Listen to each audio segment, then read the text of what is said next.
اعلان نبوت سے قبل حضرت محمد صلی اللہ علیہ وسلم تجارت کے غرض سے عرب اور عرب کے باہر دوسرے ملکوں میں سفر کرنے کے عادی تھے۔ آپ صلی اللہ علیہ وسلم نے شام، بصرہ، یمن اور بحرین کا کئی مرتبہ سفر کیا تھا، جہاں مختلف بازاریں قائم تھیں۔ نبوت کے بعد جب ایک دفعہ بحرین سے عبد القیس کا وفد حضور کے پاس آیا تھا تو آپ نے بحرین کے ایک ایک مقام کا نام لے کر وہاں کا حال پوچھا تھا۔ لوگوں نے تعجب سے پوچھا کہ آپ تو ہمارے ملک کا حال ہم سے بھی بہتر جانتے ہیں۔ اس پر نبی نے فرمایا کہ میں نے تمہارے ملک کی خوب سیر کی ہے۔ روایتوں میں آتا ہے کہ حضور نے اپنے چچا زبیر اور عباس کے ساتھ بھی یمن کا سفر کیا تھا، اور یہ ایک کاروباری سفر تھا۔ سفر سے واپسی کے بعد جناب عباس کہا کرتے تھے کہ محمد کی ذات کی برکت کی وجہ سے اللہ ہمیں تجارت میں زیادہ فائدہ پہنچاتا ہے۔ حضور ایران کے سرحدی علاقوں میں بھی گئے تھے۔ ان دنوں ایران میں منظر بن ساوا کی حکومت تھی۔ ان تمام سفر سے حضور کو خاصا تجربہ ہوا اور لین دین کے غرض سے مختلف علاقوں اور تہذیبوں کے لوگوں سے میل جول بڑھا۔ آپ صلی اللہ علیہ وسلم کو ان کی معاشرتی اور مذہبی زندگی کے متعلق کافی جانکاری موصول ہوئی۔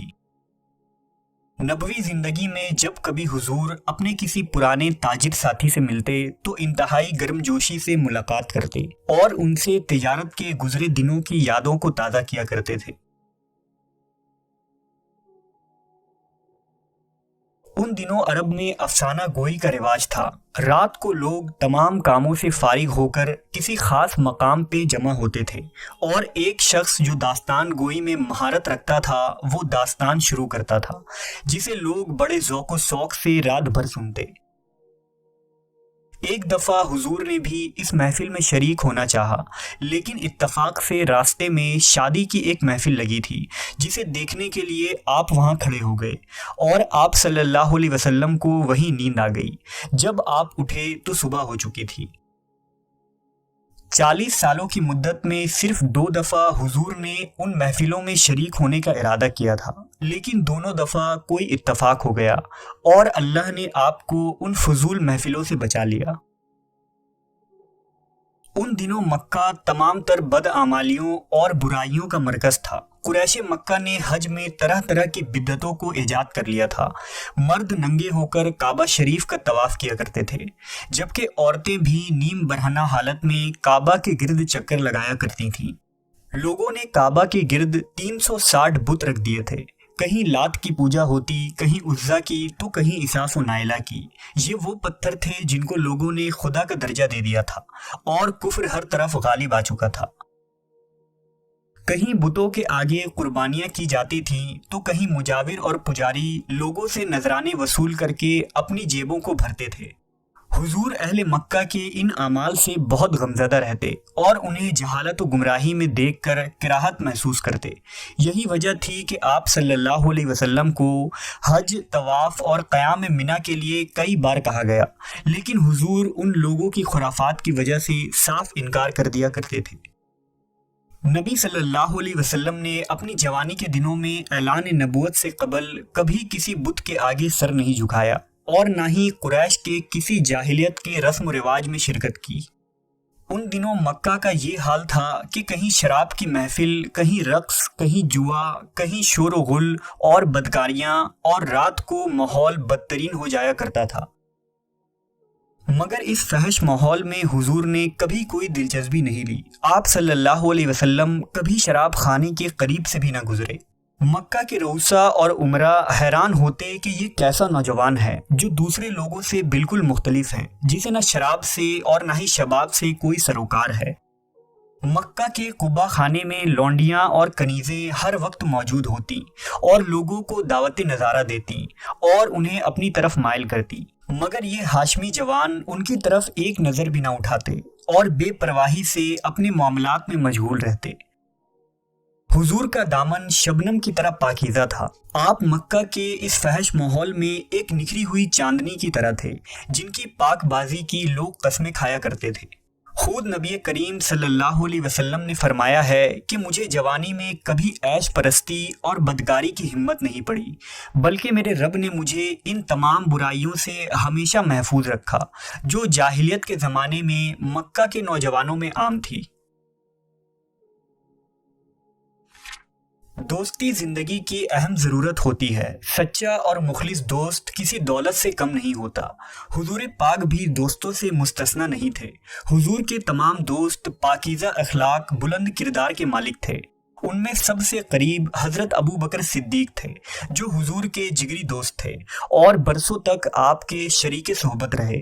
حضرت خدیجہ کے چچیرے بھائی حکیم بن حزام جو قریش کے نہایت ہی معزز رئیس تھے، وہ بھی آپ صلی اللہ علیہ وسلم کے خاص احباب میں شامل تھے۔ اسی طرح حضرت زماد بن ثعلبہ جو ازد قبیلے سے تھے، آپ صلی اللہ علیہ وسلم کے خاص ساتھی تھے۔ اکثر فرصت کے اوقات میں حضور اپنے دوستوں کے ساتھ سیر کے لیے جاتے تھے، تیر اندازی اور گھڑ سواری کے مقابلے کرتے، کشتیوں سے لطف اندوز ہوتے، سیر و سیاحت کی باتیں ہوتی، لیکن آپ کی ان صحبتوں میں کبھی بے تکے یا بے حیائی کی باتیں نہ ہوتی تھیں، اور نہ ہی حضور کے دوستوں میں مکہ کا کوئی شریر یا بدکار شخص شامل تھا۔ جب حضور کی عمر مبارک 35 برس ہوئی تو مکہ میں زبردست سیلاب آیا اور پانی کے تیز دھاروں سے خانہ کعبہ کی دیواریں گر گئیں۔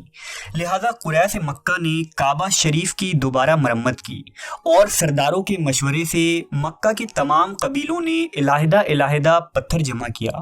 اس طرح کعبہ کی تعمیر مکمل ہوئی۔ جب تعمیر مکمل ہوئی تو حجرہ اسود کو اپنی جگہ رکھنے کا وقت آیا۔ اس پر ہر قبیلے کے درمیان سخت اختلاف ہو گیا۔ ہر قبیلہ یہ چاہتا تھا کہ وہ اس مقدس پتھر کو کعبہ شریف میں نصب کریں۔ لوگوں میں تلواریں کھنچ گئیں اور لوگ قتل و غارت پر آمادہ ہو گئے۔ لہذا ابو امیہ بن مغیرہ مخزومی جو اس وقت مکہ کے سب سے بزرگ ترین شخص تھے اور اس وقت ان کی عمر قریش میں سب سے زیادہ تھی، انہوں نے ایک رائے پیش کی اور کہا کہ کل صبح کو جو شخص سب سے پہلے مسجد حرام کے دروازے سے داخل ہوگا اسی کو اپنا حاکم بنا کر فیصلہ کر لیا جائے۔ سب نے اس رائے کو پسند کیا۔ صبح ہوئی اور تمام لوگ حرم پہنچے تو دیکھا کہ سب سے پہلے حرم میں حضور پاک تشریف لائے ہیں۔ آپ صلی اللہ علیہ وسلم کو دیکھ کر سب کی زبانوں سے بے ساختہ یہ الفاظ ادا ہوئے کہ یہ تو محمد امین ہیں، ہم ان کو حاکم بنانے پر راضی ہیں۔ حضور نے نہایت ہی حکمت سے کام لیا اور ایک چادر منگوائی اور حجرہ اسود کو اس میں رکھ کر یہ فرمایا کہ ہر قبیلے کا سردار اس چادر کو تھام لے تاکہ اس شرف سے کوئی قبیلہ بھی محروم نہ رہ سکے۔ سب نے مل کر چادر اٹھائی اور اس چادر کو اٹھاتے ہوئے کعبہ کے قریب گئے اور پھر حضور نے اپنے مبارک ہاتھوں سے حجر اسود کو کعبہ شریف میں نصب کیا۔ اس طرح آپ صلی اللہ علیہ وسلم کی فراست اور حکمت عملی کی وجہ سے اہل مکہ خون خرابے اور قتل و غارت سے محفوظ ہو گئے۔ زندگی اپنی منزلیں طے کرتی ہوئی رواں دواں تھی اور نبی صلی اللہ علیہ وسلم کی عمر مبارک 37 برس ہو گئی۔ ان دنوں مکہ میں ایک شدید قحط پڑا اور خشک سالی سے فصلیں برباد ہو گئیں۔ لوگ اناج کے لیے ترسنے لگے، چارہ سوکھ گیا، جانور اور چوپائے بھوک سے مرنے لگے۔ لوگوں کا فاقہ سے برا حال تھا۔ بازاروں میں چیزوں کی قیمتیں آسمان چھونے لگی۔ ان غربت اور پریشانی کے دنوں میں حضور کے گھر کا دروازہ ہر شخص کے لیے کھلا تھا۔ آپ صلی اللہ علیہ وسلم کی فراخ دلی، دریا دلی اور سخاوت میں کوئی کمی نہ ہوئی تھی۔ حضور روز بھوکوں کو کھانا کھلاتے، محتاجوں کی مدد کرتے اور بیرونی علاقوں سے غلہ منگوا کر غریبوں میں مفت تقسیم کرتے۔ اس نیک کام میں آپ صلی اللہ علیہ وسلم کی زوجہ بی بی خدیجہ بھی آپ کا بھرپور ساتھ دیتی تھی اور اس دریا دلی کی وجہ سے بے شمار غریب و مفلس لوگ موت کے منہ میں جانے سے بچ گئے۔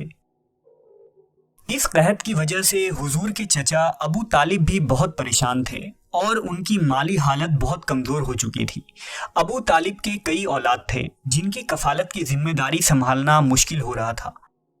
حضور کو اپنے عزیز چچا کی یہ حالت دیکھ کر بے حد دکھ ہوا، لہٰذا آپ صلی اللہ علیہ وسلم حضرت ابو طالب کے پاس گئے اور اپنے چچا سے درخواست کی کہ وہ آپ کے بیٹے علی کو اپنی کفالت میں لینا چاہتے ہیں تاکہ ابو طالب کا بوجھ کچھ کم ہو جائے اور پریشانیوں میں کچھ کمی آ جائے۔